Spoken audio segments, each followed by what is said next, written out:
खून का बदला। लेखक जेम्स हेडली चेज। उन्होंने मुझे पैराडाइज पाम की सुंदरता के बारे में बताया था, पर जब मैंने इसे देखा तो बहुत आश्चर्य हुआ। यह स्थान इतना सुंदर था कि इसे देखने के लिए मैंने अपनी गाड़ी रोक दी। देखा तो रहने की इच्छा हो आई। यह स्थान एक अर्ध गोलाकार समुद्री खाड़ी के किनारे स्थित था। दूर तक फैला हुआ सुनहरे रेत का समुद्र और खजूर के पेड़ों की हरियाली इसे और भी खूबसूरत बना रही थी। लाल छत और सफेद दीवारों वाले मकान काफी पास पास बने हुए थे। शहर के गलियारों में फूलों की कतारें थीं, हर तरह के फूल। पेड़ों से भरी हुई गलियां एक रंग बिरंगे स्वप्न लोक सी लग रही थी। फूलों पर देखते रहने के बाद मैंने महिलाओं की तरफ नजर दौड़ाई। कुछ महिलाएं कारों में घूम रही थीं, कुछ सड़क के किनारे किनारे चल रही थीं, कुछ साइकिल चला रही थीं। एक अर्ल केरल शो जैसा माहौल बना हुआ था। मैं यहां छुट्टियों में आया था। 4 महीने न्यूयॉर्क में जुआ खेलना एक कठिन काम था, और जब मैंने कठिनाई से 20 ग्रैंड एकत्रित कर लिए तब छुट्टियों पर आने की सोची। जुआ खेलते हुए मैंने 15 ग्रैंड जुटा लिए थे। काफी थकने के बावजूद मैं पैसा इकट्ठा करता रहा। इस काम में बिना दुश्मन बनाए पैसा नहीं मिलता। मेरे काफी दुश्मन बन गए थे, इतने कि उनको कोई मौका न देने के लिए मैं अपनी कार को शस्त्रों से भरी रखता और सोते समय भी अखबार के कागजों को बिस्तर के आसपास बिछाता, जिससे कोई भी बिना आवाज किए मुझ तक न पहुंच सके। मैं नहाते समय भी पिस्तौल रखता। मुझे अपने काम में पैसा और प्रतिष्ठा दोनों प्राप्त हुए। मैं सबसे जल्दी गन फायर करने वाले के रूप में प्रतिष्ठित हो चुका था। मैंने इसके लिए दिन में 2 घंटे प्रैक्टिस की थी। यह किसी को भी नहीं बताया। मैंने कई व्यक्तियों को अपनी गोली का शिकार बनाया, पर वो कत्ल नहीं होता था। पुलिस वालों ने भी उसे कभी कत्ल नहीं समझा, क्योंकि जब भी मैंने ऐसा किया, इस निश्चय के बाद कि सामने वाला मुझे मारना चाहता है, मेरे पास हमेशा इसके सबूत भी रहे। होता यह था कि दूसरा व्यक्ति पिस्तौल के घोड़े पर उंगली जमा भी नहीं पाता था कि मैं उतने समय में पिस्तौल निकालकर फायर भी कर देता था। मुझे पुलिस कभी पकड़ भी नहीं पाई। मैंने काफी पैसा इकट्ठा किया, एक गाड़ी खरीदी और पैराडाइज पाम में छुट्टियां बिताने के लिए आ गया। जब मैं महिलाओं की तरफ देख रहा था, एक ट्रैफिक पुलिसमैन मेरे पास आया। उसने मुझे सलाम किया और कहा, सर, आप यहां गाड़ी नहीं खड़ी कर सकते। एक सिपाही मुझसे कह रहा था, आश्चर्य। मैं अभी अभी आया हूं, मैंने कहा। महिलाओं को देखते ही देखते मैं ठिठक गया। सचमुच काफी सुंदर महिलाएं हैं। साहब, मैं भी पहली बार ठिठक गया था। आप भी पकड़े गए ना? सचमुच ऐसा ही होता है। उन लड़कियों को देखो। मुझे ऐसा अनुभव होता है कि मैं उन्हें भीतर तक देख सकता हूं। वैसे ये मेरी आदत है। आप उन्हें बीच पर देखें, सिपाही ने शरारत से कहा। वहां वे पेड़ की तरह निश्चल लगती हैं। मैं ऐसी ही स्त्रियों को पसंद करता हूं। मैं भी सिपाही ने कहा, लेकिन वे बड़ी सख्त भी हैं। अच्छा, तो वे आसानी से नहीं फंसती? फिर मैंने बात खत्म करने के मूड में उससे पाम बीच होटल का रास्ता पूछा।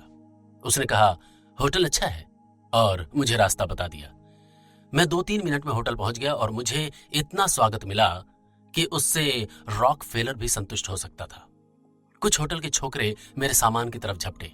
एक आदमी मेरी गाड़ी को गराज में ले गया। 2 खूबसूरत नीले सुनहरे वस्त्र पहने गुड़ियों जैसी अप्सराओं ने मुझे सीढ़ियों पर भी चढ़ा दिया होता यदि मैंने उन्हें रोक न दिया होता, या उनमें ज्यादा शक्ति होती। स्वागत अधिकारी ने स्वागत करने में कोई कसर नहीं छोड़ी। आपको यहां आकर प्रसन्नता हुई मिस्टर कायन? यह कहते हुए उसने पेन और रजिस्टर मेरी तरफ बढ़ा दिया। आपके कमरे तैयार हैं। यदि कोई कमी हो तो कृपया मुझे बता दें। मैं इस तरह के गर्मजोशी के व्यवहार का आदी तो नहीं था, फिर भी मुझे अच्छा लगा। मैंने उनको अपनी इच्छा भी व्यक्त कर दी कि मेरे ठहरने के स्थान के चारों तरफ अच्छे दृश्यों का होना जरूरी है। यह इच्छा अनुसार ठीक था। साथ में एक प्राइवेट बालकनी थी, एक बैठने का कमरा, एक सोने का कमरा था। इनकी सजावट एक कुशल कारीगर के द्वारा की गई थी। मैं बालकनी में खड़ा हो गया। वहां से मैं होटल के और कई कमरों को भी देख रहा था। सामने पहला कमरा एक बाइस्कोप की तरह लग रहा था। ऐसे बाइस्कोप न्यूयॉर्क की छोटी गलियों में देखे जा सकते हैं, पर यह उनसे ज्यादा अच्छा था। उस कमरे में एक नग्न लड़की मुगदर से व्यायाम कर रही थी। जब उसने मुझे देखा तो वो ओझल हो गई, पर उसकी हंसी में अच्छा खासा निमंत्रण था। मुझे अभी 3 मिनट भी नहीं हुए थे कि टेलीफोन की घंटी बजी। मैंने गलत नंबर सोचकर चोंगा उठा लिया, पर उस तरफ से आवाज आई, मिस्टर कायन, पैराडाइज पाम में आपका स्वागत है। मैं स्प्रिट्जा बोल रहा हूं। मैं यहां के कसिनो क्लब का संचालक हूं। आशा है आप वहां जरूर आएंगे। मैंने आपके विषय में काफी सुन रखा है।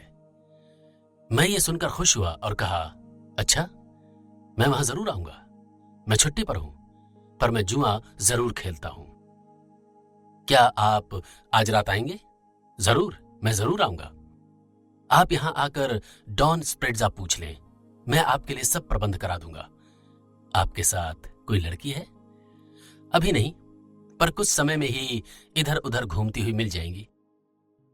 पर वे सारी ही आप पर कृपालु नहीं होंगी मिस्टर कायन, उसने हंसते हुए कहा। मैं आपके लिए एक लड़की का प्रबंध कर दूंगा। वो सब कुछ जानती है।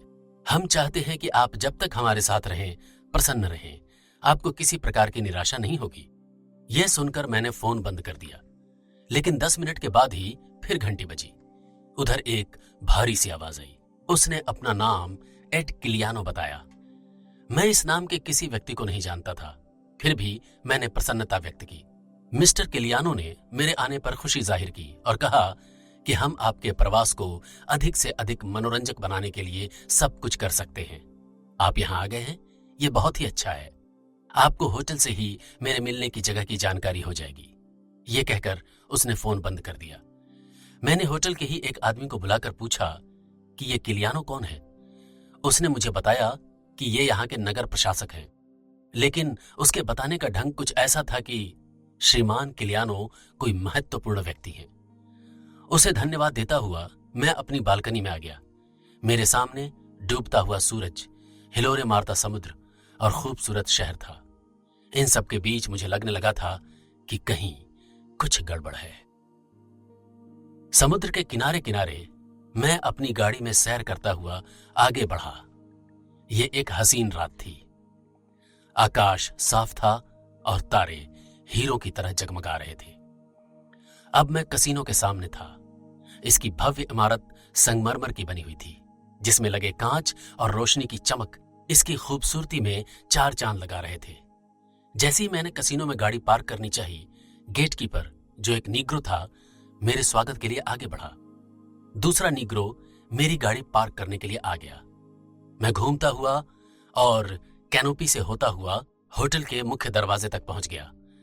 प्रवेश द्वार से भीतर घुसते ही मैंने अपने को एक गैलरी में पाया, जिसके दोनों तरफ भोजन कक्ष के दरवाजों पर नंबर लगे हुए थे। गैलरी के दूसरी तरफ मेहराबदार शक्ल में एक फोन बूथ था, जहां एक खूबसूरत लड़की बैठी हुई थी। रुकिए जनाब, वो नकियाती हुई बोली। मैंने उसे घूरते हुए देखा।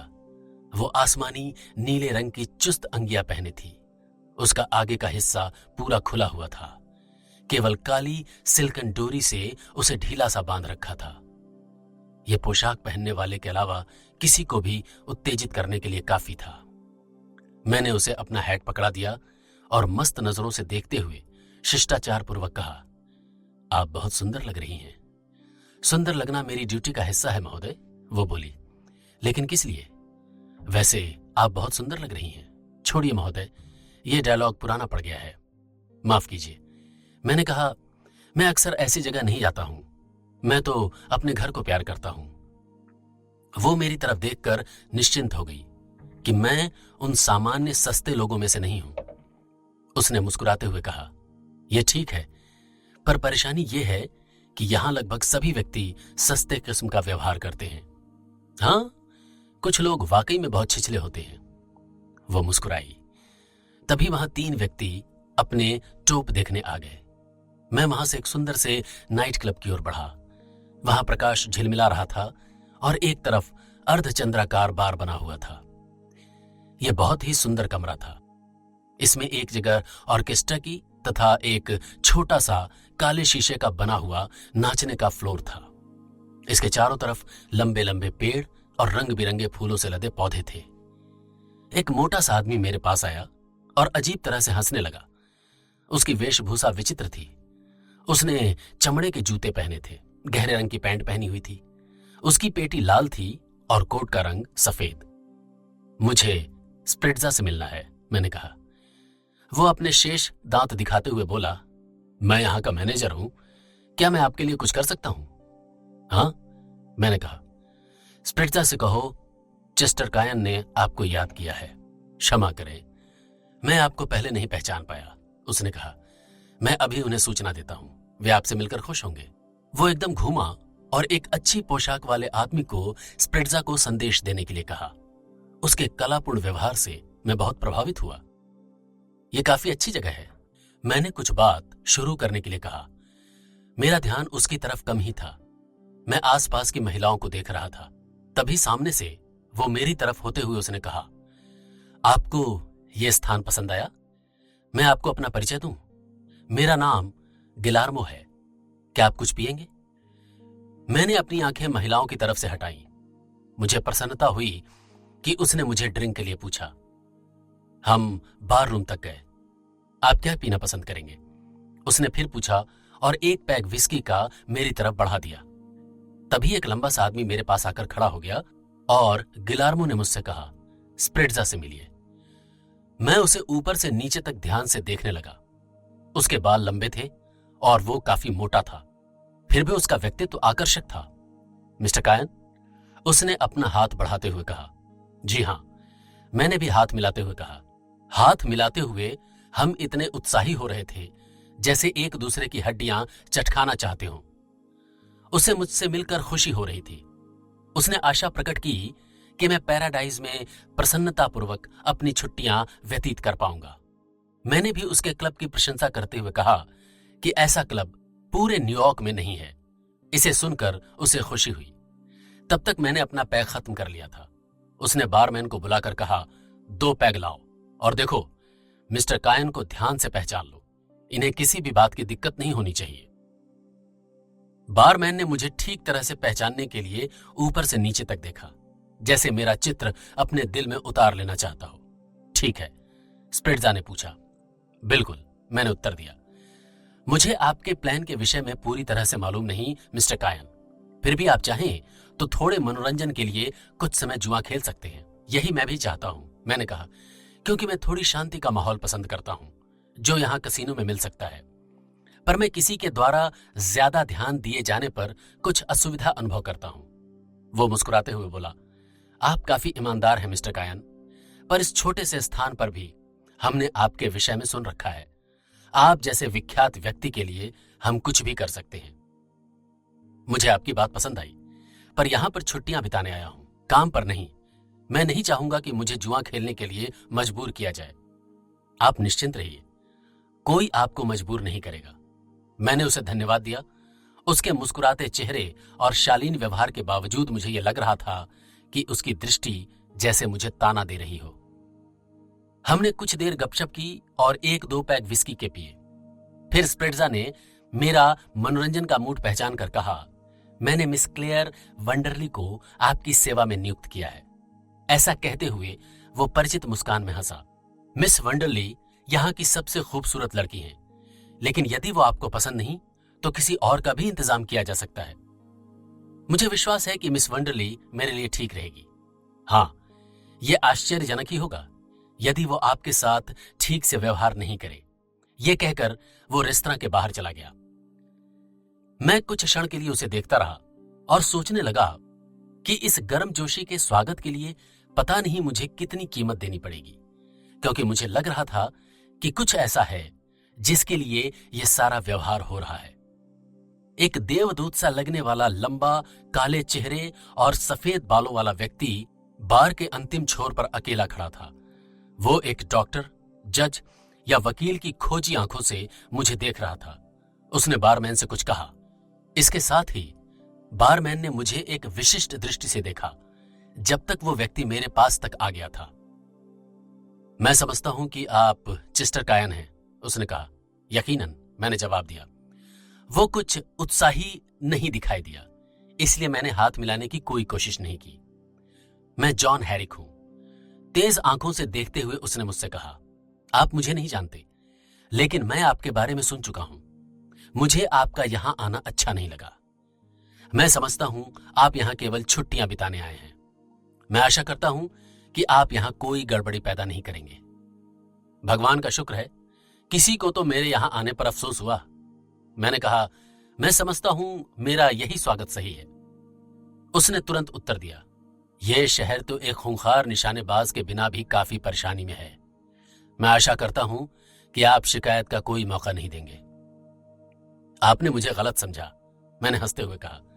उतना खूंखार नहीं हूं। और सुनो, जब तक मुझे कोई तंग नहीं करता, मैं निहायत शरीफ रहता हूं। तंग करने पर ही मैं क्रूर हो जाता हूं। उसने मेरी बात का सम्मान करते हुए कहा, मुझे मेरी स्पष्टवादिता के लिए क्षमा करें। मुझे विश्वास है कि जब तक आपको कोई कुछ नहीं कहेगा, आप अच्छे व्यक्ति की तरह व्यवहार करेंगे। यदि आपने इस विषय में कुछ अनुचित किया तो कोई गड़बड़ी हो सकती है। मैं विस्की की चुस्की लेने लगा और बोला, मैं भी ऐसा ही सोचता हूं और इस सब के बारे में जान चुका हूं। शायद आपको ऐसा सोचने पर पश्चाताप करना पड़े मिस्टर कायन, उसने कहा। तभी मैंने स्प्रेट्जा को अपने पास अनुभव किया। हैरिक अकस्मात घूमा और लॉबी की तरफ चला गया। हम दोनों ने एक दूसरे की तरफ देखा। उसकी आंखों में थोड़ा सा संदेह और बेचैनी दिखाई दी। ये सज्जन मेरा स्वागत करने वालों में नहीं थे, मैंने कहा। आप इसकी चिंता न करें, उसने कटु मुस्कान के साथ कहा। ये सज्जन अगले महीने चुनाव लड़ने वाले हैं। लगता है इनका विचार इस शहर को बहुत सुंदर और साफ रखने का है, मैंने लापरवाही से कहा। सभी राजनीतिज्ञ कोई न कोई विचार रखते हैं, स्प्रेट्जा ने कहा, पर उन्हें कोई गंभीरता से नहीं लेता। ये सज्जन नहीं जीत पाएंगे क्योंकि जनता किलियानो को चाहती है। किलियानो के लिए यही ठीक रहेगा, मैंने कहा।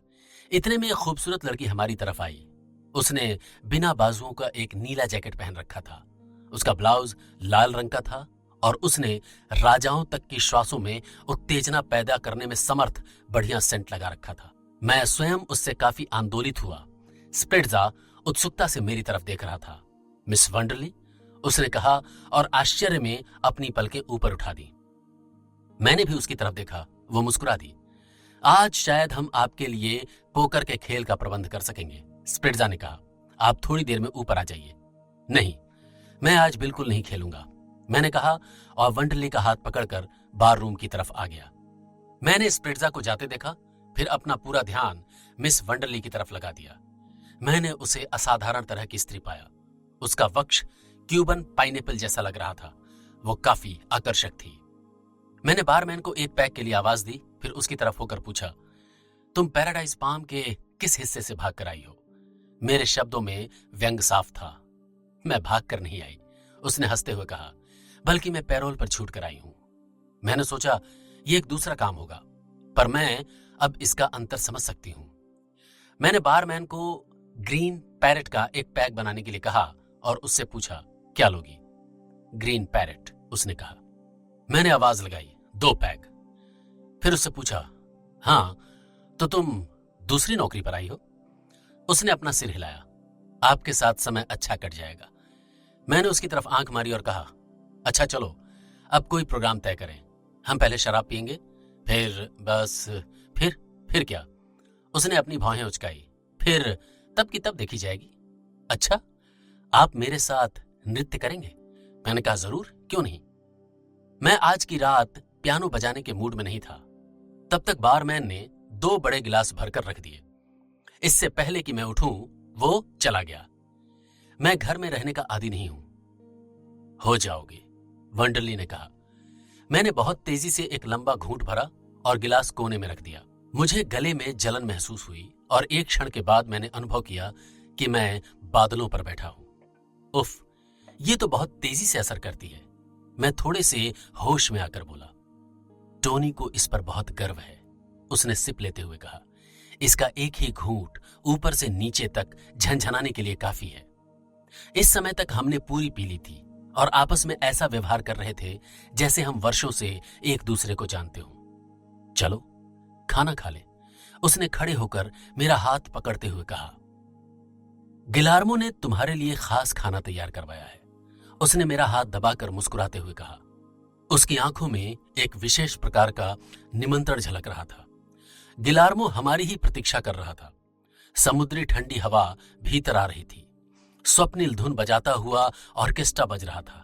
खाने की कैफियत बताने की कोई जरूरत नहीं, वो लाजवाब खाना था। इसके बाद हमने पी और नाचने लगे। फ्लोर लगभग खाली था, इसलिए हमें गोलाकार रूप में नाचने में कोई असुविधा नहीं हुई। यह शाम सबसे अच्छी रही। मैं बहुत देर से महसूस कर रहा था कि हैरे गैवेडिन का सूट पहने एक आदमी मुझे घूर रहा है। जैसे ही उसकी निगाह मुझसे टकराई, वैसे ही वो फुर्ती से मुड़ा और एक पर्दे वाले दरवाजे से बाहर निकल गया। मिस वंडरली ने भी उसे देख लिया था। मुझे लगा कि वो उसे देखकर सहम गई है और नाचते हुए उसके पैर गलत पड़ने लगे। अपनी गलती महसूस करते ही उसने फ्लोर छोड़ दिया। चलो और कहीं चले, उसने कहा और दूसरी तरफ मुंह रखते हुए लॉबी की तरफ बढ़ गई। मुझे एक शीशे में उसके चेहरे की हल्की सी झलक दिखी। वो एकदम पीली पड़ गई थी। मैंने अपनी गाड़ी हेडन बीच की तरफ बढ़ा दी, जो कसिनो से कुछ ही मील की दूरी पर था। मिस वंडरली साथ की सीट पर बैठी थी। वो कुछ गुनगुनाती हुई गाड़ी से बाहर देख रही थी। उस समय गर्मी थी। हम कुछ देर चांदनी रात में बीच पर गाड़ी में ही घूमते रहे। कभी कभी समुद्री ठंडी हवा गाड़ी के भीतर तक आ जाती थी। कुछ देर बाद हम सड़क से होते हुए रेत पर आ गए थे। गाड़ी से बाहर निकलकर मैंने कहा, कितना अच्छा लग रहा है, क्या किया जाए? मिस वंडरली ने अपनी स्कर्ट को घुटनों पर किया और जुराबें उतारने लगी। मैं तो पानी में जा रही हूं, उसने कहा। मैं गाड़ी के पिछले भाग तक गया और डिक्की को खोला, 2 तौलिए और अटैची निकाली। इन्हें लेकर मैं गाड़ी के अगले हिस्से तक आ गया। मिस वंडरली प्रतीक्षा कर रही थी। एक दूसरे का हाथ पकड़कर हम पानी के अंदर तक चले गए। तैरते हुए हम एक बेड़े तक पहुंच गए। वंडरली उस पर बैठ गई। मैं मिस वंडरली को गौर से पढ़ने के लिए बेड़े के चारों तरफ चक्कर काटने लगा। मैंने अपने जीवन में कई लड़कियां देखी थी, पर वंडरली उन सबसे अलग विशेष लड़की लगी। इस तरह मत देखो, मुझे शर्म आ रही है, उसने कहा। मैं बेड़े पर आकर उसके पास बैठ गया। मुझे अपने जीवन की कहानी सुनाओ। बहुत अच्छी नहीं है, बताओ ना। फौज में भर्ती होने से पहले तो कुछ खास नहीं हुआ। जब मैं फ्रांस से वापस आया, तब तक मेरे पास अचूक निशाने के कई मेडल इकट्ठे हो गए थे। मुझ में जुआ खेलने की एक गहरी इच्छा थी, पर मुझे कोई अवसर नहीं मिला। एक दिन मैंने पोकर खेलना शुरू किया और 3 हफ्ते तक खेलता रहा। उस समय शेव करना, खाना पीना सभी टेबल पर होता था। मैंने उस खेल में 5 ग्रैंड बना लिए, जिससे एक आदमी काफी परेशान हुआ और उसने मुझे इतना उत्तेजित किया कि मैंने उसे बोतल से मारा। उसने इसके जवाब में मेरे ऊपर पिस्तौल तान दी। पिस्तौल से मैं नहीं डरता था। मैंने उसकी पिस्तौल छीन ली और उसी से उसके सिर पर वार किया। हम फिर भी साथ साथ खेलते रहे। मुझे उसकी पिस्तौल अच्छी नहीं लगी। उसने मुझे सोचने पर मजबूर कर दिया कि कोई भी व्यक्ति मेरे ऊपर इस तरह वार कर सकता है, इसलिए मैंने अपने बचाव के लिए एक पिस्तौल खरीद ली। साथ ही साथ मैंने पिस्तौल चलाने का खूब अभ्यास किया, जिससे कोई भी मुझे मात न दे सके। मैं एक साधारण से होटल के कमरे में काफी दिनों तक जल्दी से पिस्तौल निकालने और घोड़ा दबाने का अभ्यास करता रहा। पहले हफ्ते तो मैंने ये अभ्यास 6 घंटे प्रतिदिन के हिसाब से किया। मैंने जल्द ही पिस्तौल चलाने में निपुणता हासिल कर ली और अब तक मैं ऐसे किसी भी व्यक्ति से नहीं मिला जो मुझसे जल्दी पिस्तौल निकालकर वार कर सके। उन दिनों के 1 हफ्ते के अभ्यास ने ही मेरी 5 बार जान बचाई। ये सुनकर वो थोड़ी सी कांपी और बोली, लोग बेकार में ही तुम्हें क्रूर कहते हैं। मुझे ऐसा नहीं लगता। सचमुच मैं क्रूर नहीं हूं, मैंने उसकी जांघ पर हाथ रखते हुए कहा। मैं तुम्हें बताता हूं कि सामान्यतः लोग मुझे क्रूर क्यों कहते हैं। अक्सर ऐसा होता है कि कोई भद्दा सा गुंडा शहर में आता है जो अपने आप को पिस्तौल चलाने में माहिर और होशियार समझता है। कभी कभी वो बहुत पिए हुए भी होता है। तब वो अपने समान किसी को नहीं समझता और अपनी शक्ति जाहिर करने के लिए किसी को ढूंढता है। वो सामान्य ताकतवर लोगों को छोड़कर किसी प्रसिद्ध आदमी की तलाश करता है। क्योंकि शहर में मुझसे ज्यादा प्रसिद्ध कोई नहीं होता, इसलिए वो मुझे ही चुन लेता है। एक दिन ऐसा ही होता है कि एक ऐसा ही आदमी आता है। वो मुझसे लड़ना शुरू कर देता है, मारना भी। मैं शुरू में सब कुछ सहता हूं, क्योंकि मुझे विश्वास है कि मैं उसे कभी भी मात दे सकता हूं। लेकिन जैसे ही वो अपनी पिस्तौल निकालता है, मैं उसे मार देता हूं। इसलिए लोग मुझे क्रूर कहते हैं, जबकि मैं ऐसा नहीं हूं। और यहां भी शायद ऐसा ही होने वाला है। यहां का कोई भी एक व्यक्ति मेरे ऊपर अपनी श्रेष्ठता सिद्ध करने की कोशिश करेगा। वो मुझे उत्तेजित कर सकता है। मैं निश्चयपूर्वक नहीं कह सकता, पर लगता है कि ऐसा होगा और उसमें शायद तुम भी सम्मिलित हो। मैं उसकी तरफ देखकर हंसा। शायद तुम्हें मालूम हो कि फिजा में क्या होने वाला है। उसने अपना सिर हिलाया और कहा, तुम्हें वहम है, यहां कुछ होने वाला नहीं। पर इससे यह सिद्ध नहीं होता कि तुम मेरे विरोध में हो या मेरे साथ हो। मैं तुम्हारे साथ हूं, उसने कहा। मैंने उसे अपनी बाहों में ले लिया, अपने पैरों पर उसके पैर रख लिए। वो मेरी छाती पर झुकी, उसके सुगंधित बाल मेरे गालों को छूने लगे। मैं जानती हूं तुम्हारे साथ बहुत अच्छा लगेगा, वो बोली। मैंने उसका चेहरा अपनी हथेलियों में ले लिया। उसने अपनी आंखें बंद कर ली। वो चांदनी रात में बहुत खूबसूरत लग रही थी। मैंने उसे चूम लिया। उसके होठों में कोई विशेष हरकत नहीं हुई, पर हम थोड़ी देर उसी हालत में रहे। उस समय मुझे इस बात की चिंता भी नहीं रही कि कुछ भी हो सकता है, जबकि मैं जानता था कि कुछ होगा जरूर। उसने अचानक मुझे अपने से अलग कर दिया। वो खड़ी हो गई। मैंने उसकी तरफ देखा। उसकी सुंदरता ने मेरे मन में हलचल पैदा कर दी। जैसे ही मैं उसे बाहों में लेने लगा, वो छिटक कर दूर हो गई। कुछ क्षण बाद वो आई और मेरे पास ही लेट गई। पानी इतना था कि उसके पेट पर से होकर आ जा रहा था। मुझे अपने बारे में कुछ बताओ, मैंने कहा। उसने अपना सिर हिलाया। कोई विशेष बात कहने लायक है ही नहीं। कुछ तो होगी। तुम यहां कब से हो? 1 साल हो गया। इससे पहले कहां थी? न्यूयॉर्क में। एक मॉडल लड़की के रूप में? हाँ। तुम स्प्रेट्जा से कैसे मिली? बस मिल गई। क्या तुम उसे पसंद करती हो? वो मेरे लिए कुछ भी नहीं है। तुम उसके विशेष अतिथियों की देखभाल करती हो? शायद यही ठीक है। मेरे से पहले किसकी सेवा में थी? किसी की नहीं। तो मैं पैराडाइज पाम का पहला विशिष्ट व्यक्ति हूं। हाँ, होना ही चाहिए। तुम्हें यह काम पसंद है? हाँ। उसने करवट बदलते हुए कहा और मेरी तरफ देखा, लेकिन उसकी दृष्टि से मुझे यह आभास हो गया था कि अब और देर इस बेड़े पर बैठे रहना व्यर्थ है। आओ चलें, मैंने उससे कहा। उसने बड़ी जोर से पानी पर चोट मारी। होटल में आकर मैंने क्लर्क से कमरे की चाबी मांगी और कहा कि मैं इनको अपनी बालकनी से बाहर का दृश्य दिखाना चाहता हूं। मुझे आशा थी कि वो मेरे प्रस्ताव पर कोई कटाक्ष करेगा, पर उसने ऐसा कुछ नहीं किया और चाबी दे दी। मैं आपकी क्या सेवा कर सकता हूं? उसने कहा। मैंने नोटिस किया कि उसकी दृष्टि में कोई व्यंग नहीं था। मैंने कहा, थोड़ी सी स्कॉच? आपके ड्राइंग रूम में अभी अभी पर्याप्त शराब मिस्टर किलियानो ने भेंट स्वरूप रखवाई है। अच्छा?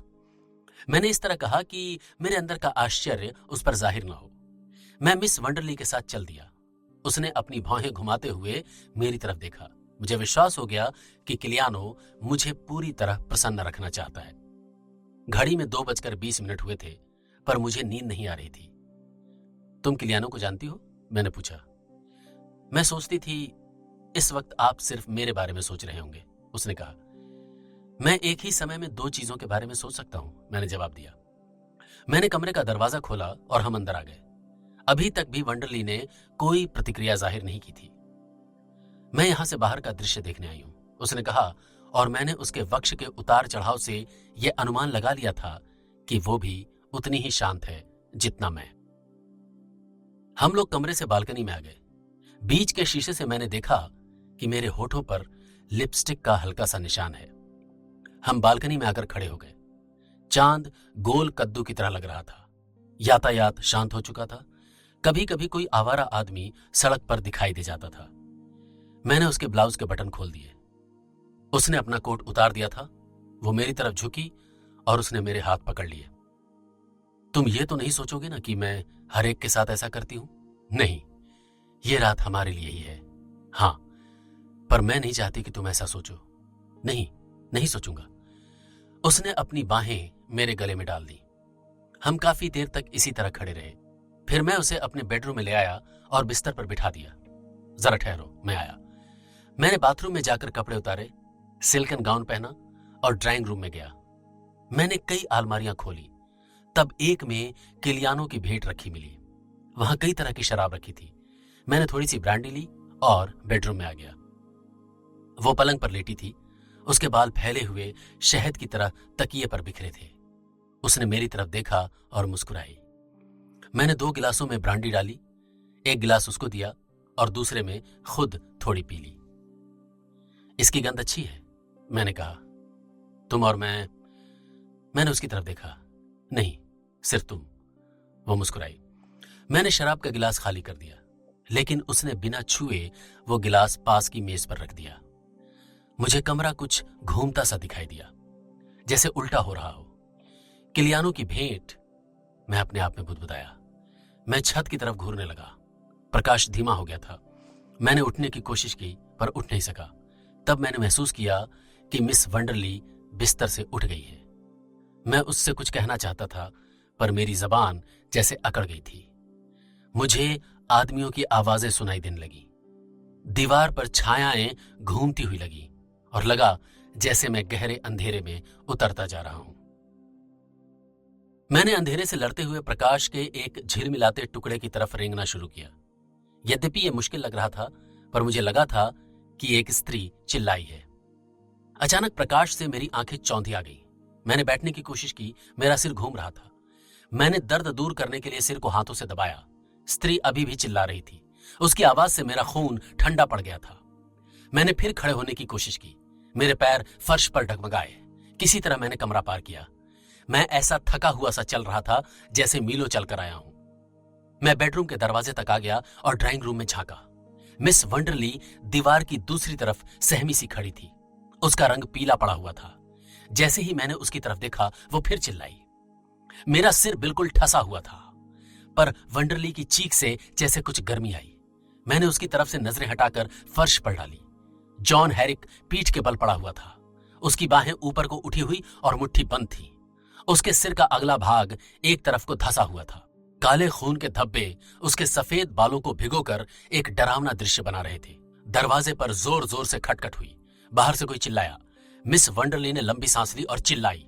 मैं कमरे के दूसरी तरफ आया और उसे जोर से चाटा मारा। उसकी आंखें घूमी और वो दीवार के सहारे ही गिर गई। दरवाजा फटाक से खुला और जैसे आधी दुनिया कमरे में आ गई। मैंने उन्हें देखा। वे काफी आगे तक आने के बाद रुके। उन्होंने मेरी तरफ देखा। उन्होंने मिस वंडरली और जॉन हैरिक की तरफ भी देखा। उन लोगों में एक स्वागत क्लर्क, 2 महिलाएं, 3 व्यक्ति और साथ में वो व्यक्ति था जिसे मैंने कसीनो में अपने को घूरते हुए देखा था। दोनों महिलाओं ने चीखना शुरू किया जैसे ही उन्होंने हैरिक को देखा। मैंने उन्हें दोष नहीं दिया, क्योंकि मैं खुद चीखने की स्थिति में था। गैबर्डीन का सूट पहना आदमी जोर से बोला, सब बाहर जाओ। उसकी आवाज सुनकर स्वागत क्लर्क और दलाल सा आदमी कमरे में बने रहे, शेष बाहर चले गए। दरवाजा बंद क्यों था? गैबर्डीन सूट वाले व्यक्ति ने पूछा। क्या हो रहा है? आप देख लीजिएगा। मैंने कहने की कोशिश की, लेकिन मुझे लगा कि मेरे शब्द बाहर नहीं आ पाए। शैतान से दिखने वाले आदमी ने पूरे कमरे का चक्कर लगाया, एक कंबल लिया और मिस वंडरली के ऊपर डाल दिया। गैबर्डीन सूटधारी से दलाल ने कहा, यह कौन है? जैसे वो रिसेप्शन क्लर्क से पूछ रहा हो। रिसेप्शन क्लर्क का चेहरा घबराहट में पीला पड़ा हुआ था। उसने धीमी आवाज में मेरा परिचय दिया। उसके चेहरे पर भद्दी सी रेखाएं खींची थी। मैं होमिसाइड जूरी का सिपाही हूं। गैबर्डीन वाले आदमी ने अपना परिचय देते हुए मेरी तरफ देखा। उसकी आंखों में बिल्ली जैसी धूर्तता दिख रही थी। हम आपके विषय में जानते हैं, आप हमेशा ऐसा ही करते हैं। तुम गलती पर हो, मैंने यह नहीं किया। एक व्यक्ति की लाश के साथ एक कमरे में हो तो भी क्या मृत व्यक्ति के कातिल को ढूंढने कहीं और जाना पड़ेगा? उसने व्यंग से पूछा और कहा, आपको गिरफ्तार किया जाता है और अच्छा है कि आप स्वयं ही सब कुछ बता दें। मैंने कुछ सोचने की कोशिश की, पर मेरा मस्तिष्क काम नहीं कर पा रहा था। मुझे लगा जैसे किसी ने मेरे सिर पर घूंसे मार दिए हों। रिसेप्शन क्लर्क ने मुझे बाजू से पकड़ा और धक्का दिया। मैं बुदबुदाया, किलियानो को बुलाया जाए। वो आदमी मेरे कहने से रुकने वाला नहीं था, लेकिन किलियानो का नाम लेने से वो कुछ रुका। उसने संदेहग्रस्त नजरों से मुझे देखा। उसने खींचते हुए रिसेप्शन क्लर्क से कहा, ठीक है, आने दो किलियानो को, पर यह समय की बर्बादी है और कुछ नहीं। रिसेप्शन क्लर्क कमरे से बाहर हो गया। बरामदे में खड़ी भीड़ को चीरते हुए वो आगे बढ़ा। भीड़ में से 3-4 आदमी भीतर आने की कोशिश करने लगे। तब फ्लैगर्टी ने दरवाजा बंद किया और खिड़की के पास ही खड़ा हो गया। होटल के प्रबंधक ने मुझे एक गिलास विस्की का दिया। मैं उसे एकदम पी गया, क्योंकि इस वक्त मुझे इसकी सख्त जरूरत थी। मैंने एक गिलास और मांगा। प्रबंधक ने मुझे एक गिलास और भर दिया। उसने मूर्खतापूर्ण मुस्कान से मेरी तरफ देखा। उसकी नजरों में भय और आतंक था। तब अनायास मेरे सिर का भारीपन समाप्त हो गया और मैं सचेत हो गया। मैंने इस समय अपने को अत्यंत हल्का अनुभव किया, सामान्य सी, जैसे कि इस समय मुझे होना चाहिए था। मैंने एक सिगरेट मांगी, उसने सिगरेट दी और जलाने लगा। मैंने साफ देखा कि लाइटर जलाते हुए उसके हाथ कांप रहे थे। इस कचरे को ठीक करो, फ्लैगर्टी ने खिड़की से ही बोला। वो इस समय मुझे देख रहा था। उसके हाथ में ऑटोमेटिक पिस्तौल थी। जहां हो वहीं खड़े रहो मिस्टर कायन, मैं इस मौके को हाथ से नहीं निकलने दूंगा। छोड़ो इसे, मैंने कहा। मैं जानता हूं ये सब अच्छा नहीं है, लेकिन जैसे ही वंडरले सचेत होगी ये सब कुछ बता देगी। मुझे इस विषय में कुछ मालूम नहीं। वो क्यों बताएगी? फ्लैगर्टी ने व्यंग में कहा। मैं कुछ नहीं कहूंगा मिस्टर कायन, दलाल ने कहा। किलियानो के आने तक कुछ नहीं कहूंगा। क्या वे आ रहे हैं? मैंने पूछा। जी हां, वे आ रहे हैं। आप हमारे मेहमान हैं। हम चाहते हैं कि आप इस मुसीबत से जल्द ही मुक्त हो जाएं। मैंने उसकी तरफ देखा। मैं सिर्फ यही कह पाया कि इस तरह का होटल शायद और कहीं नहीं है।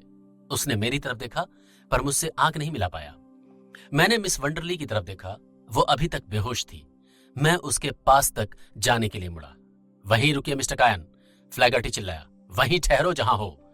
मैंने सोचा कि यदि मैंने उसे जरा सा भी मौका दिया तो वो मुझ पर गोली चला देगा, अतः मैं वहीं बैठ गया। तुम इसको होश में लाओ, इसने काफी कुछ कहना है इस विषय में, मैंने कहा। मेरी बात सुनकर फ्लैगर्टी ने दलाल से कहा, देखो तुम क्या कर सकते हो इस बारे में। वो आदमी उसके पास घुटनों के बल बैठ गया, जैसे उसका आलिंगन करना चाहता हो। इसके अलावा उसने कुछ नहीं किया। मैंने कमरे के चारों तरफ देखा। एस्ट्रे सिगरेट के टुकड़ों से भरी पड़ी थी। मेंटल पीस पर स्कॉच की 2 खाली बोतलें रखी थीं। एक बोतल कारपेट पर पड़ी थी और विस्की के एक बड़े धब्बे से यह लग रहा था कि नीचे पड़ी बोतल बिखर गई हो। कमरे में स्प्रिट की तेज गंध आ रही थी। एक कुर्सी उल्टी पड़ी थी। नमदा कोने से मुड़ा हुआ था। पूरा का पूरा कमरा उन्मत्त नृत्य और मदिरापान के अतिरेक के बाद की स्थिति में दिख रहा था। फर्श पर मरे हुए आदमी के पास एक भारी पिस्तौल पड़ी थी। उसके हाथ पर सफेद बाल अटके हुए थे, उन पर खून की बूंदें जमा थी। मुझे ध्यान से देखने पर पता चला कि यह मेरी पिस्तौल थी। मैंने पिस्तौल को ध्यान से देखा। मैं बोलना चाहता था, तभी मिस वंडरली थोड़ा फुसफुसाई। यह देखकर मैं खुश हुआ। मुझे लगा वो जल्दी ही बोलने लगेगी। हम आधा घंटे के लगभग बिना कुछ बोले बैठे रहे। मिस वंडरली थोड़ा सा इधर उधर हिली, पर वो अभी तक बेहोश थी। मेरी दृष्टि से मैंने इतनी लंबी बेहोशी अभी तक नहीं देखी थी। मेरा धैर्य छूटा जा रहा था। तभी एक छोटा सा आदमी दरवाजे को धकेलता हुआ अंदर घुसा। उसे देखकर मुझे मुसोलिनी की याद ताजा हो गई। उसने नजर एक बार कमरे पर दौड़ाई, फिर सीधा मेरे पास आ गया। कायन, उसने कहा और हाथ बढ़ाते हुए अपना परिचय दिया। मैं किलियानो हूं। आप चिंता मत कीजिए, मैं सब संभाल लूंगा। आप मेरे अतिथि हैं और मैं उनकी देखभाल करना जानता हूं। मैंने न उससे हाथ मिलाया न उठा। मैंने कहा, तुम्हारा राजनैतिक प्रतिद्वंदी मर गया किलियानो, अतः तुम्हें भी इस विषय में ज्यादा चिंता नहीं करनी चाहिए। उसने जल्दी से अपना हाथ नीचे किया और हैरिक की तरफ देखा। बेचारा, उसने कहा। मुझे ध्यान है कि ये कहते हुए उसकी आंखों में आंसू थे। वो एक निष्पक्ष प्रशासक था। इससे प्रशासन को गंभीर नुकसान हुआ है। इस घटना को अखबार वालों से बचाइए, मैंने कहा। उस समय हम सब जैसे डमी बन गए जब मिस वंडरली ने अपनी आंखें खोली और फिर से चिल्ला पड़ी। किलियानो की प्रबंध शक्ति अद्भुत थी। हमें मिस्टर कायन के साथ ठीक तरह से पेश आना चाहिए, उसने कुर्सी के पिछले भाग को पकड़ते हुए कहा। फ्लैगर्टी अपने आप में बुदबुदाया। उसने अधिकारी किलियानो के सामने धीरे से कहा, इससे क्या, समय नष्ट नहीं करना चाहिए। मैं इनको पूछताछ करने के लिए हेडक्वार्टर ले जाना चाहता हूं। हम नहीं जानते कि अपराधी कौन है, किलियानो चिल्लाया, और मैं ये नहीं होने दूंगा। जब तक ये साबित न हो जाए कि मिस्टर कायन के विरुद्ध केस बन सकता है, तब तक मैं उन्हें गिरफ्तार नहीं होने दूंगा। हम उनसे यही पूछताछ कर सकते हैं। मेरा हमदर्द, मैंने कहा। उसने मेरी तरफ देखा ही नहीं और मिस वंडरली की तरफ इशारा करके कहा, इस औरत को चुप कराओ। मैं जब तक औरों से कुछ पूछ न लूं, इसे चुप रहना चाहिए। जब तक किलियानो ने सब चीजें ठीक की और फोन किया, मैं सिगरेट पीता रहा। अंततः सब चीजें ठीक हो गई, जैसा कि वो चाहता था। रिसेप्शन क्लर्क, दलाल, स्प्रिट्जा और बारमैन सबको इकट्ठा करके बरामदे में एक लाइन में खड़ा कर दिया गया। उनसे इंतजार करने के लिए कहा गया। मिस वंडरली पर निगरानी रखने के लिए जेल से एक स्त्री बुलाई गई और उसे बेडरूम में ले जाया गया। 2 शक्तिशाली संतरी मेरी कुर्सी के सामने खड़े हो गए और मुझे ये लगा कि यदि मैंने जरा भी इधर उधर जाने की कोशिश की तो वो मुझे नहीं छोड़ेंगे। वहां फ्लैगर्टी के साथ अन्य 2 व्यक्ति सादे कपड़ों में थे। साथ में एक डॉक्टर और फोटोग्राफर भी आ गए थे। वहां पर एक स्टेनोग्राफर भी था जिसकी सहमी आंखों से लगता था जैसे सारी आफत मुझ पर नहीं उस पर हो। और आखिर में मैं तथा मेरा हमदर्द किलियानो। बस उस कमरे में उस समय इतने ही लोग थे। अच्छा, किलियानो ने कहा, अब हम शुरू करें? फ्लैगर्टी अपनी आंखों में घृणा भरे हुए मेरे सामने खड़ा हो गया। आप चेस्टर कायन हैं? उसने पूछा जैसे कि वो ना जानता हो। हाँ, लेफ्टिनेंट फ्लैगर्टी। तभी किलियानो बीच में बोले, देखो कायन, यह बहुत गंभीर मामला है। हो सकता है कि तुम लोगों का मुंह बंद करना चाहो। जी हां, मैं जानता हूं यह गंभीर मामला है, पर आप चिंता मत कीजिए, मैं इससे अपने आप निपट लूंगा। पर यह तुम्हारे लिए अच्छा नहीं होगा, किलियानो बुदबुदाया। वो वहीं बैठ गया। फ्लैगर्टी बेचैन सा इधर उधर घूम रहा था। जैसे ही किलियानो अपनी जगह बैठ गया, उसने पूछना शुरू किया, ठीक है, तुम चेस्टर कायन हो और प्रोफेशन से जुआरी। मैं जुए को प्रोफेशन नहीं कहता, मैंने कहा। उसका चेहरा तमतमा गया। लेकिन तुमने माना है कि तुम जुए से ही अपनी आजीविका चलाते हो। नहीं, मैंने अभी कोई काम करना शुरू नहीं किया है। मैं अभी अभी आर्मी से निकला हूं। तुम 4 महीने से आर्मी से बाहर हो और तब से ही जुआ खेल रहे हो। मैंने स्वीकार किया। हाँ, तुमने काफी पैसा बनाया? जी हाँ, 20 ग्रैंड काफी है, बुरे नहीं है। क्या यह सच है कि तुमने 4 महीनों में 5 व्यक्तियों की हत्या की है? वो चिल्लाया। किलियानो अकस्मात उसके पास आया और कहा, उन्हें रिकॉर्ड में मत लो। वे खून कायन ने आत्मरक्षा के लिए किए हैं, लेकिन इसने उन्हें मारा है। फ्लैगर्टी चिल्लाया, जरा सोचो, 4 महीने में 5 आदमी, क्या रिकॉर्ड है? आत्मरक्षा हो या नहीं, लेकिन यह आतंक की बात है और इस देश का हर अच्छा नागरिक आतंकित है। किलियानो बैठ गया और बोला, कायन भी एक सभ्य नागरिक है। तुमने 5 आदमी मारे। फ्लैगर्टी मेरी तरफ होकर बोला, 5 दुष्टों ने मुझे मारने की कोशिश की और मैंने अपनी रक्षा की। मैंने धीरे से कहा, यदि तुम इसे मारना कहते हो तो मैंने 5 व्यक्तियों को मारा है। फ्लैगर्टी स्टेनोग्राफर के चारों तरफ घूम गया और बोला, 5 व्यक्तियों का हत्यारा। किलियानो ने फिर उसके पांव पकड़ लिए। मुझे यह सब कुछ बहुत बुरा लग रहा था। मैंने किलियानो से कहा, यह सारा रिकॉर्ड में है, लेकिन न्यूयॉर्क में डायरेक्टर ऑफ एडमिनिस्ट्रेशन से मुझे मुक्ति पत्र मिल चुका है। फ्लैगर्टी ने बड़े गुस्से में मुझे देखा और कहा, अब मैं तुम्हें बताता हूं कि तुम पैराडाइज पाम क्यों है। पैराडाइज पाम एक सोने की खान है और तुम उसे जुओं की मेज पर हथियाना चाहते हो। नहीं, मैं यहां केवल छुट्टी बिताने आया हूं। तभी तुम शहर न जाकर सीधे कसीनो में गए। मुझे स्प्रिट्जा ने निमंत्रित किया था। मुझे कुछ करना भी नहीं था, इसलिए वहां चला गया।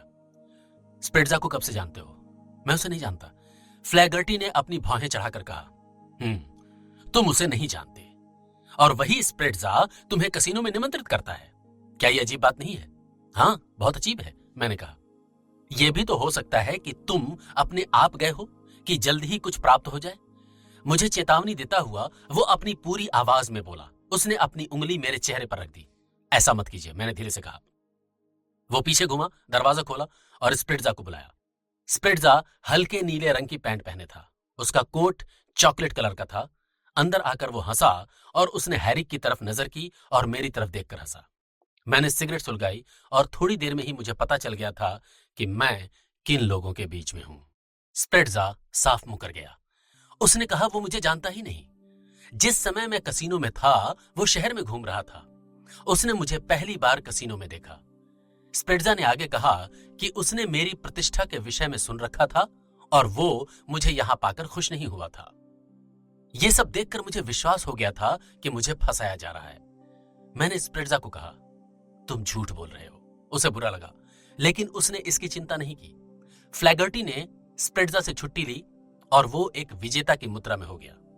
तुम कहीं नहीं जा सकते कायन, उसने कहा। अच्छा हो कि तुम अपने बारे में सोच लो। तुम भी अपने पैरों पर कुल्हाड़ी मत मारो। यह कहते हुए मैंने उसके चेहरे पर अपनी सिगरेट का धुआं फेंका। अच्छा ठहरो, मैं तुम्हें अभी पुलिस स्टेशन ले चलता हूं। हाँ, मुझे अभी तक तुम वहां नहीं ले गए, मैंने उसे याद दिलाया। किलियानो ने फ्लैगर्टी से मामला आगे बढ़ाने के लिए कहा, तुम कसीनो में हैरिक से मिले थे? फ्लैगर्टी ने पूछा। हाँ, ये ठीक है। उसने तुम्हें शहर से बाहर चलने के लिए कहा था? नहीं, जाने का परामर्श दिया था। तब तुमने क्या कहा? मैंने कहा था मैं ही ठीक हूं। नहीं, तुमने कहा था तुम जहन्नुम में जाओ, और तुमने यह भी कहा कि यदि वो तुम्हारे रास्ते से नहीं हटा तो तुम उसे ठीक कर दोगे। फ्लैगर्टी ने कसिनो के बारमैन को बुलाया, जिसने कहा कि मैंने हैरिक को धमकी दी थी। उसने बताया कि मैंने कहा था यदि तुमने मेरे मामले में दखल दिया तो मैं तुम्हारी हड्डी पसली तोड़ दूंगा। यह कहते हुए बारमैन मुझे दुखी लग रहा था। तुम्हें इन्होंने इतनी बात कहने के लिए कितने पैसे दिए हैं? मैंने उससे पूछा। तभी फ्लैगर्टी ने बारमैन से कहा, बस इतना ही, अब तुम जाओ। फ्लैगर्टी ने आगे मुझे बताना शुरू किया। जब तुम होटल से लौटे और यह महिला साथ थी, इसके साथ ही वंडरली ने प्रवेश किया। वो बहुत अस्त व्यस्त थी और अप्रसन्न दिखाई दे रही थी। मैंने उसकी तरफ देखा, लेकिन वो मुझे देखते हुए नहीं देख पाई। तुमने बहुत शराब पी हुई थी और तुम हैरिक को अपने लिए खतरा समझे हुए थे। तुम्हें लगा होगा कि वो तुम्हारी योजना खत्म कर सकता है, इसलिए तुमने उसे बुलाया, क्योंकि तुम उसे अपने रास्ते से हटाना चाहते थे। पागल मत बनो, मैंने कहा। तुम चाहो तो उस कमरे में रखी हुई ब्रांडी की बोतल से बाकी चीजों का जायजा ले सकते हो। वो बोतल एक दवाई से भरी हुई थी जो आदमी को बेहोश कर सकती है। एक आदमी दूसरे कमरे में गया और एक क्षण बाद ही वापस आया। उसने बताया कि वहां कोई बोतल नहीं है। वहां नहीं है? मैंने आश्चर्य से कहा। अच्छा, इनसे पूछ लो। मैंने वंडरली की तरफ इशारा करते हुए कहा। मुझे उससे पूछने की कोई जरूरत नहीं, फ्लैगर्टी चिल्लाया। होटल के टेलीफोन ऑपरेटर के पास तुम्हारे उस टेलीफोन का रिकॉर्ड है जो तुमने सवेरे 2 बजे किया। उसके मुताबिक तुमने फोन पर हैरिक से बात की थी और 10 मिनट बाद ही हैरिक यहां आया था। उसने काउंटर पर क्लर्क से तुम्हारे कमरे का नंबर पूछा था और एक व्यक्ति उसे यहां तक लाया था। कहो, कैसा रहा? आश्चर्यजनक, मैंने कहा। फिर तुमने और हैरिक ने बात की। तुम बहुत पिए हुए थे। तुम कातिल हो मिस्टर कायन। तुम हत्या करते हुए कभी दोबारा नहीं सोचते। तुम पागल कुत्ते के समान व्यवहार करते हो। हैरिक तुम्हें फायदा नहीं उठाने देगा, इसलिए तुमने उसे अपनी गन से मार दिया।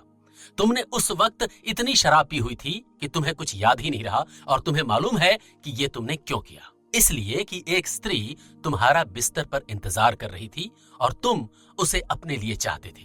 क्या ऐसा नहीं है? मैं उस पर हंसा और कहा, इनसे पूछ लो। तब मैंने मिस वंडरली की तरफ मुंह करके कहा, क्यों? कल रात तुमने कहा था ना कि तुम मेरे लिए हो। यही मौका है, तुम कुछ बोलो। तुम ही एकमात्र गवाह हो। मैं तुम पर विश्वास करता हूं। यदि तुम में हिम्मत है तो सच बोल दो, इससे मेरी स्थिति साफ हो जाएगी। हमने अच्छा समय साथ साथ व्यतीत किया है और आगे भी कर सकते हैं। ठहरो, किलियानो ने चहलकदमी करते हुए कहा। उसकी दृष्टि मित्रतापूर्ण तो थी, पर संदेह युक्त भी थी। मुझे लगा जैसे उसे भी यह विश्वास हो रहा था कि मैं दोषी हूं। किलियानो उठा और वंडरली के पास जाकर बोला, तुम्हारे शब्द अदालत में अधिक महत्व नहीं रखेंगे, क्योंकि यदि कायन ने हैरिक को नहीं मारा तो फिर सिर्फ तुम थी उसके साथ, तो तुमने मारा होगा। वंडरली खामोश थी। किलियानो ने फिर कहा, दरवाजा अंदर से बंद था और तुम झूठ नहीं बोल सकती। कायन तुम्हारे लिए बहुत अच्छा हो सकता है, पर तुम्हें सच बोलना होगा। तुम झूठ बोलोगी तो खुद मुसीबत में फंसोगी। मैंने अनुभव किया कि इन लोगों ने अपना प्लान बहुत सोच समझकर बनाया है। सारी स्थिति ठीक है। यदि वंडरली कहे कि खून मैंने नहीं किया तो ये लोग खून का आरोप उस पर जड़ देंगे। ये लोग तब तक शांत नहीं होंगे जब तक किसी पर यह आरोप सिद्ध नहीं होगा। ओके बेबी, तुम चाहो तो झूठ बोल सकती हो, यही ठीक है।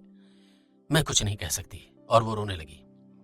फ्लैगर्टी ने उसे बाहों में कसकर पकड़ा और कुर्सी से उठाते हुए कहा, तुम बताओगी। और उसे इतनी जोर से झकझोरा कि वो पीछे को गिर पड़ी। उसका सिर टकरा गया।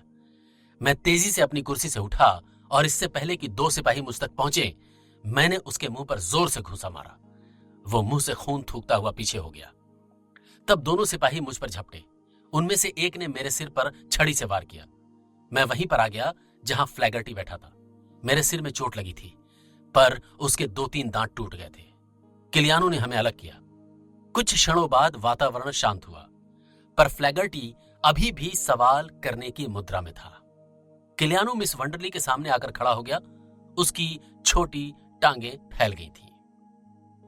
जब तक तुम सारी घटना का विवरण नहीं बताओगी, तुम्हें नहीं छोड़ेंगे। क्या बात है? मैंने अपना सिर दबाते हुए कहा। तुम कह दो कि कुछ नहीं जानती। इनके पास सारे प्रमाण मौजूद हैं। सिपाहियों में से एक ने मेरे मुंह पर तमाचा मारा। चुप रहो, तुम्हारे लिए ये अच्छा नहीं होगा, मैंने कहा। मेरी आंखों में उतरे गुस्से से डरकर वो कुछ छिटक गया। मिस वंडरली ने पहले किलियानो की तरफ देखा, फिर मेरी तरफ। उसका रंग पीला पड़ गया था, पर उसकी आंखों में एक चमक थी जिससे मुझे कुछ आशा बंधी। इन्होंने खून नहीं किया, तुम चाहे मेरा जो कुछ भी करो, पर इन्होंने खून नहीं किया। सुना आपने, इन्होंने खून नहीं किया। किलियानो ने उसकी तरफ ऐसे देखा जैसे उसे उसके कहे पर विश्वास नहीं हो रहा। उसका चेहरा एकदम पीला पड़ गया। बदजात! और कहकर किलियानो ने जोर से उसके मुंह पर थप्पड़ मारा। एक सिपाही ने छड़ी को मेरे गले पर दबाया। मैं न हिल सकता था, न ठीक तरह से सांस ले सकता था। फ्लैगर्टी और किलियानो सिर्फ वंडरली की तरफ गुस्से से देख रहे थे। हां, इन्होंने खून नहीं किया, उसने दोहराया। तुम अपने पैसे वापस ले सकते हो, तुम मुझे मार डालो, पर खून इन्होंने नहीं किया। मुझे यह सुनकर खुशी हुई। किलियानो फ्लैगर्टी से कहा, इन्हें गिरफ्तार कर लो। फिर वंडरली की तरफ देखकर कहा, तुम्हें इसका परिणाम भुगतना पड़ेगा। किलियानो कमरे से बाहर चला गया। जाते हुए उसने बड़ी शालीनता के साथ दरवाजा बंद किया। मुझे कपड़े पहनने के लिए कहा गया। 2 सिपाही और 2 सादी पोशाक वाले आदमियों ने आकर यह संदेश दिया कि हम हेडक्वार्टर जा रहे हैं। हेडक्वार्टर जाने के बाद समय अच्छा कटेगा, एक बोला। सादी वर्दीधारियों में से एक व्यक्ति लाल और खुरदुरे चेहरे वाला था। उसकी आंखें हरी और सख्त थीं। ह्याम नाम वाला यह व्यक्ति कुछ लंबा था। दूसरा दुबला पतला व्यक्ति था, उसका नाम सॉली था। उसकी नाक लाल और कान इतने बड़े थे जैसे दरवाजे खुली हुई टैक्सी हो। हां, समय अच्छा कटेगा, मुझे भी आशा है, मैंने धीरे से कहा। एक सिपाही जिसने मुझे पहले घूंसा मारा था आगे आया। उसने अपनी छड़ी से मुझे कोंचते हुए कहा, जाओ, तैयार हो जाओ, मुझे तुम्हारी देखभाल करनी है। मैंने कपड़े पहने। देखा उन्होंने मेरा सामान मुझे देने से पहले पूरी छानबीन कर ली थी। वो मुझे जरा सा भी अवसर नहीं देना चाहते थे। सॉली ने कहा, मुझे उम्मीद है फ्लैगर्टी ये केस मुझे दे देंगे। नहीं, ये केस वे स्वयं हल करेंगे। ह्याम ने कहा, लेकिन मैं भी उनके साथ रहना चाहूंगा। क्या बात है? वे दोनों एक दूसरे की तरफ घूरने लगे। मैंने अपनी टाई पहनी, कोट पहना। मेरी आदत है कि यदि मैं किसी काम को जल्दी शुरू नहीं करता तो काफी देर हो जाती है। मैंने सोचा, यदि एक बार भी वे हमें हेडक्वार्टर ले गए तो यह हमारे लिए अच्छा नहीं होगा। आइए चलिए, ह्याम ने कहा। और सुनो, यदि कोई चालाकी करने की कोशिश की तो हम तुम्हें शूट कर देंगे। वैसे वहां हम तुम्हें मारना नहीं चाहते। मैं इसकी कल्पना भी नहीं कर सकता, मैंने कहा। मैंने इन बातों के बारे में सिर्फ पढ़ा था, अब मुझे अनुभव करने का अवसर मिलेगा। हाँ, सॉली ने आंखों की कोरों से मुझे देखते हुए कहा। हम ड्राइंग रूम में आ गए। फ्लैगर्टी इधर उधर घूम रहा था।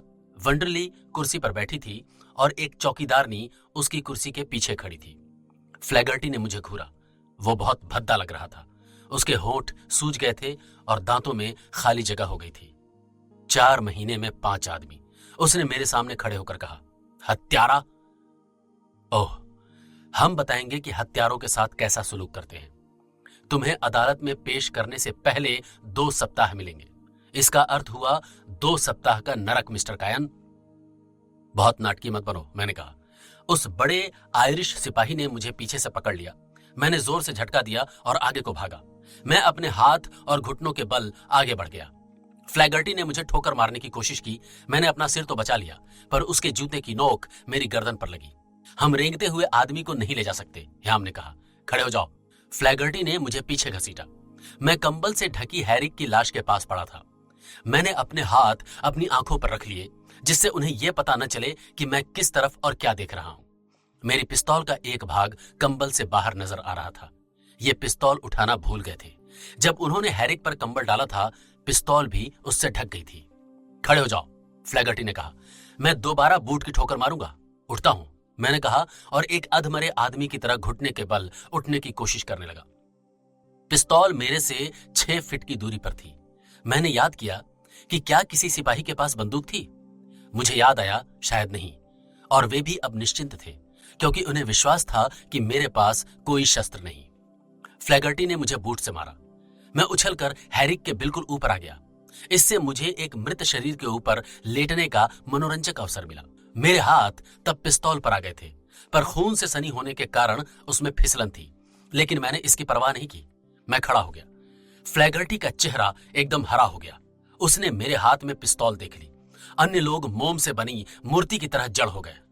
हेलो, मैंने कहा, मुझे जानते हो? मैंने पिस्तौल उनकी तरफ नहीं तानी। उसे ढीले हाथ से पकड़े पकड़े मैं दीवार तक आया। जिससे कमरे में हर एक को देख सकूं। अच्छा चलो अब, मैंने मुस्कुराते हुए कहा। हम हेडक्वार्टर सिर्फ मनोरंजन के लिए जा रहे हैं ना? उनमें से न कोई हिला, न किसी ने कुछ कहा।